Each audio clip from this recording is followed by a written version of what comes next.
How's it, guys? This is Dayvy FP and welcome back to the Fantasy Premier League video here on my channel. Now in this video we're going to be talking about the Game Week 10 team selection. We're going to first take a look at how the squad got on in Game Week 9, then look at our transfer plan going into Game Week 10, and finally a quick run through of the fixtures and the players that we have and our captaincy to finalize the team. So that's something you're interested in. Sit back, relax, and let's get into it. So a new season calls for a new sponsor, but here on the Dayvy FPL channel, we like our old. So I've brought back the old sponsor, OneFootball, but with a completely new revamped app. Yes, OneFootball has gone over a complete marketing revamp, new logo, new everything. I've checked it out, looks really good. They kind of took the old app, but just made it better. So I'm really appreciative of that. If you want to go check them out, link down in the description below to go download the app. If you don't know who they are, they're the biggest app on iOS and Android, so go check them out. I personally use them, so I can recommend them from a personal level. So finally, we managed to get a green arrow. So Game Week 9 was quite a jolly one, considering how bad the squad was looking going into Game Week 9. So as you know, there was a ton of injuries there. You can see kind of the gist of it on the bench. Coleman out red flagged, Ferguson out red flagged. However, Ferguson has pretty much been red flagged since the start of the season. But we also had Mo Salah on the bench. So what we did at the final minute, we kind of took out Mo Salah for Kevin De Bruyne, just because I thought that Kevin De Bruyne was a better captaincy option over these next two. We're going to be getting into whether that was justified a little bit later on, but we managed to get 65 points, which is above the average of 55. But do remember that we did take a -4 hit. So those three transfers that we did make, I already spoke about Mo Salah to Kevin De Bruyne, but we took out Heung-min Son for Fernandes, and we also took out Mitrovic for Watkins. So the Mitrovic transfer looked absolutely great because he actually didn't even start the game for Fulham. Ollie Watkins unfortunately didn't manage to get the goods in that game for Aston Villa, but overall Aston Villa didn't look up to the form they usually are in, and I'm pretty sure that Ollie Watkins over these favorable fixtures in the upcoming game weeks is going to do quite good for that hit transfer. Then finally Son to Fernandes. Now Son did end up scoring.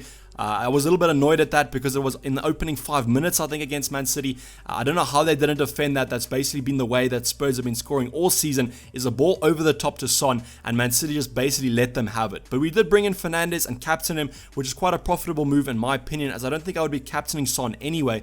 So 11 points doubled to 22, but we'll be touching on that in a little bit. So we managed to get a green arrow, as I mentioned. I think it was a green arrow about 300 places to about that 3.45 million mark. Not really where we want to be at this stage of the season, but I'll take a green arrow if I can, considering how bad the squad looked going into Game Week 9. So starting off in goal, we have Martinez. I've already spoken about Aston Villa not really being up to the usual scratch they've been, and their form seemed to have dropped in this game. It might have just been that they were playing stronger opposition than usual, maybe a play style that they're not used to, but unfortunately Martinez managing to only get 1 point there because of the goals conceded. I'm pretty sure, as I said, in the upcoming game weeks they have some favorable fixtures, so I reckon there's going to be a couple of clean sheets for Martinez there, so no need to worry.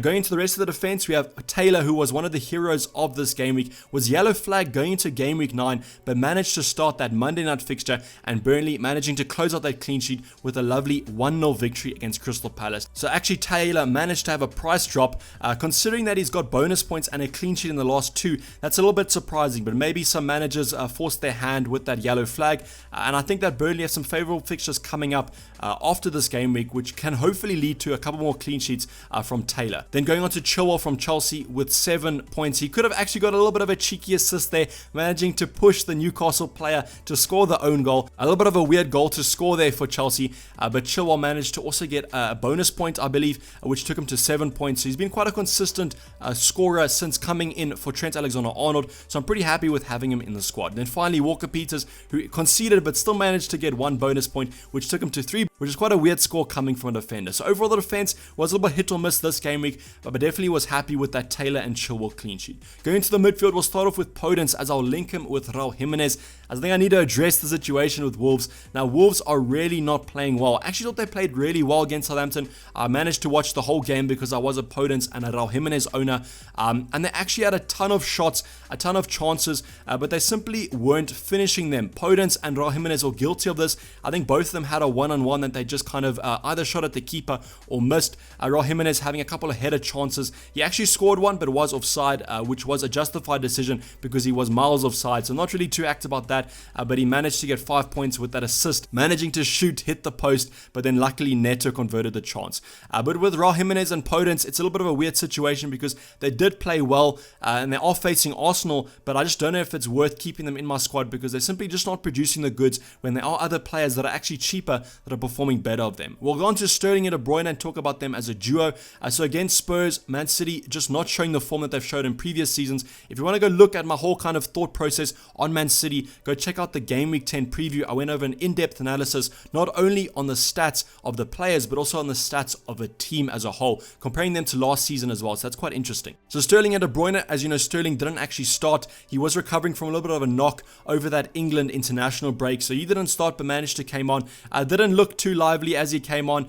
Sterling's just not really producing what I want to. At the start of the season, got off to some relatively good form, scoring 1 goal in each appearance, but that kind of seems to drop off. And then De Bruyne finally, now De Bruyne had a couple of chances, but they struggled to break down Spurs, who kind of after that first goal sat back and chose to counter-attack. And I'm actually quite scared for Man City's upcoming fixtures because although they are green fixtures, a lot of those teams are going to park the bus as well, and I don't know if Man City are going to be able to break them down. Then finally we go on to Fernandes from the midfield, who was our captain this week. As I mentioned, 11 points doubled to 22. I actually did watch the kind of final 30 minutes of that fixture, and I honestly thought I was cursed this FPL season when I saw Fernandes miss the penalty. However, he was kind of lucky on that. Johnston was off his line before Fernandes took the penalty, so it was retaken, and then luckily he managed to convert that chance, and then he actually finished on 3 bonus points as well. So 11 points from my captain. I'll take that considering I thought that he was one of the best captaincy options this week. We're talking about Calvert-Lewin next, who actually was the best captaincy option this week, managing to get 2 goals relatively early on against Fulham. I thought that he actually might be on for the hat-trick there, but then kind of Everton died down a little bit more towards the end of the game and Fulham saw a resurgence, and they actually came back at Everton, but Everton managed to hold on for the victory. But Calvert-Lewin there with 2 goals and bonus points, which took him to 13, so congratulations if you guys captained him. I thought he was the safe captaincy option, as I definitely thought he would score, but I thought that Fernandes had the better ceiling in this fixture just because he is a midfielder. Then finally, Watkins, we've already spoken about. I didn't have the best game. I just thought that Aston Villa weren't up to scratch, as I mentioned, and hopefully in the upcoming game weeks he can do us justice. Then Basuma on the bench, who luckily didn't have to come on, but we did take the minus for it, which actually didn't pay off, as I'm relatively regretting taking Salah out, as I thought that Liverpool played really well, and Man City aren't just performing at the level that I expect them to, and that kind of worries me a bit because I think Salah is the better option, even as a captaincy option over these next couple game weeks. But let's get on and look at the transfer considerations that we are looking at.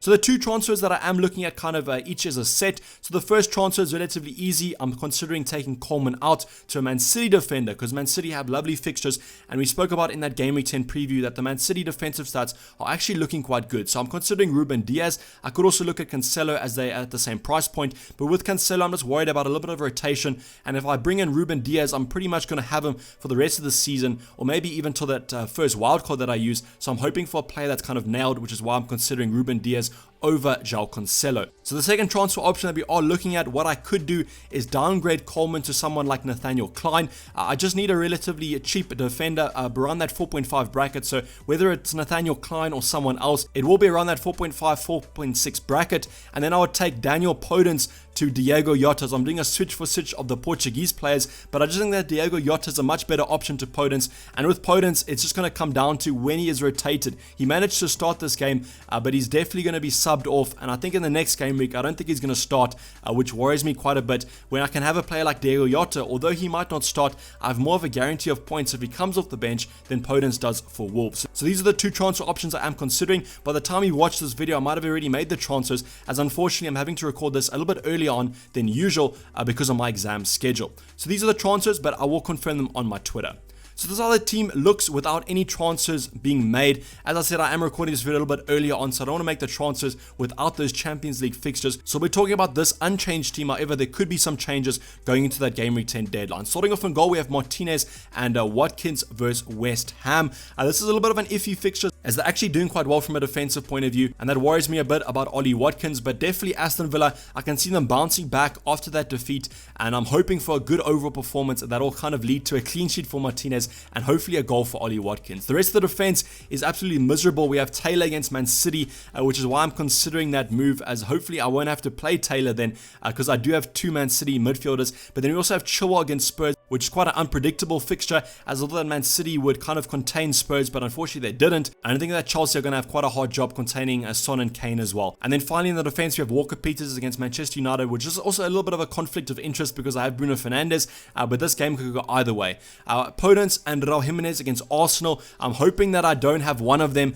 I'm perfectly happy with maybe playing Raul Jimenez against Arsenal, as they haven't been up to the form they usually are in, but then again, neither have Wolves attacking wise. But with Podence, I think there's going to be some rotation there, so hopefully by game week 10, maybe I've made that -4 hit for Diego Jota. Fernandes against Southampton. Now Fernandes seems to be the only player in that Manchester United lineup that's really hungry and has that drive, so I'm perfectly happy with owning him, as he is on penalties as well, and we've seen how kind of good that is for an FPL option. And then Sterling and De Bruyne. Now De Bruyne is going to be my captaincy option. I just think he's the better captaincy option than Sterling because it's a bit more consistent, but Sterling is a bit more explosive. If you want to go for a more differential explosive option, then I would probably recommend Sterling, but I'm going to go for Kevin De Bruyne, as that was kind of my plan. Then to kind of end off the attack, we have Calvert-Lewin against Leeds. Now this could be a good scoring game for Everton. Both sides can't defend, so I can see quite a high scoring affair in this one, and I think that it should lead to quite an exciting game week 10 fixture. So that's basically a wrap up the video, guys. Hopefully you did enjoy it. Please don't forget to like it if you did, and subscribe if you're new. I have not subscribed yet. I'll be checking you guys on my Twitter at DayvyFPL. Won't be doing a deadline with Dayvy stream, unfortunately, this game week, as I do have a wedding, but I'll be keeping you updated on my Twitter, so go check that out. I'll be signing off. It's me, DayvyFPL, and I'm out. Cheers, bye.